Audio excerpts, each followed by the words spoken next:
My name is Rodney King and I'm the Ambassador, Permanent Representative of St. Vincent and the Grenadines to the United Nations.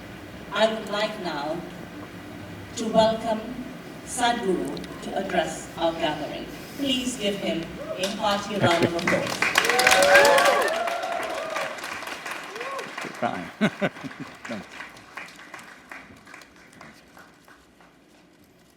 Good evening everyone.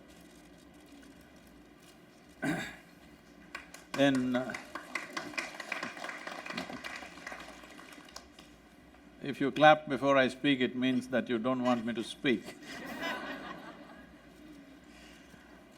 It's wonderful to be here with all of you in this many human endeavors to bring sustenance, comfort, health, well-being to ourselves.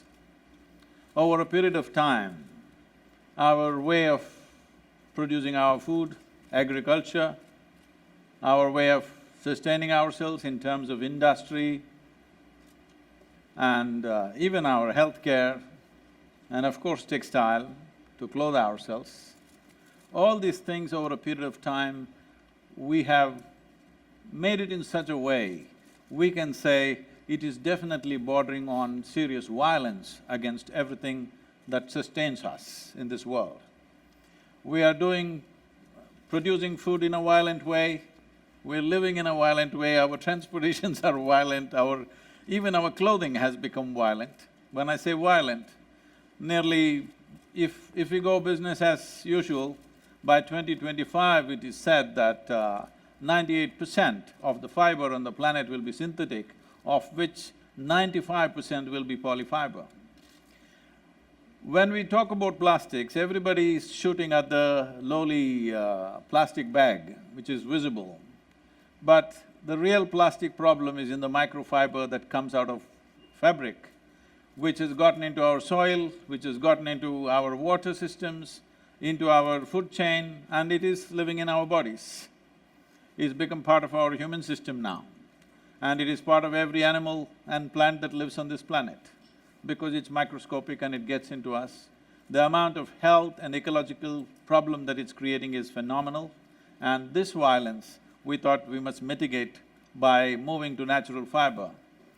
This is a year which is being commemorated in India as the 150th birth anniversary of Mahatma Gandhi, a true apostle of peace, who inspired many movements across the world of finding peaceful solutions to very violent problems, including the civil rights movement in United States was inspired by his work.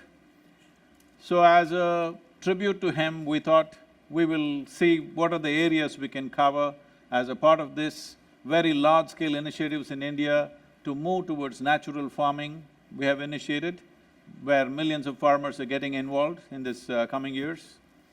And our education, I felt when I went to school, I thought the biggest violence was education, the way it was imposed upon me. So we are rewriting the education policy in India right now. We gave a pro forma kind of education policy and the government said, yes, this is the right direction. So we are writing a detailed education policy for India. One simple thing we achieved is, we got the government to announce that only 50% of the time, school time, will be used for academics. The remaining 50% is for sport, art, music and other skills. So this is a huge change in the Indian education system, because the education system designed in the past largely by the English way of doing things, where obedience is the cornerstone. If obedience is the cornerstone of education, this means it's a recipe for slavery. So, it is not about honing our intelligence, but it's about being obedient to somebody who read a book just a few years before you. That's all the qualification is. So, as a part of this, we thought moving towards natural fiber is a very important step that we need to take, because this is having a serious ecological and health issues. Many studies clearly indicate that skin allergies and in a big way, polyfiber is contributing towards the cancer in the various populations in the world. skin allergies, liver problems, lung-related problems, learning disabilities, all these things are being attributed to polyfiber which has entered our body. They're saying, some of the studies say that an average American citizen has 28 grams of plastic in their body. Well, this may be so in every part of the world, but only here only Americans have been put under the microscope. I think it is true for everybody all over the world. And one important thing is moving towards natural fiber. This could change the way we use our clothes and the way we dispose our clothes, because natural fiber is a very easily biodegradable and it happens that way. And we need to rethink how we clothe ourselves, we need to rethink how we create our homes, we need to rethink how we do our agriculture and industry. Otherwise, if we just go as we are going, almost every prediction says that in about 25 to 50 years, it'll become very hard to live here on this planet for the future generations. My aim is that when I fall dead, I would like to leave this planet at least the way our parents gave it to us. At least in that condition, we must leave it. In this direction, this going back to natural fiber is a very important part of it. We are extremely grateful for all of you being here to make this happen, to bring this awareness. America is important because, for whatever reasons, America has acquired a leadership in the world. If you wear blue-colored trousers, half the world is wearing blue-colored trousers. If you tear it up, half the world is tearing it up. So when you have such a leadership, if you go for natural fiber, the world will go for natural fiber. That's why we are here. We are grateful and honored to have Norma Kamali, Mara Hoffman, Mimi Prober, and of course our own Sabyasachi.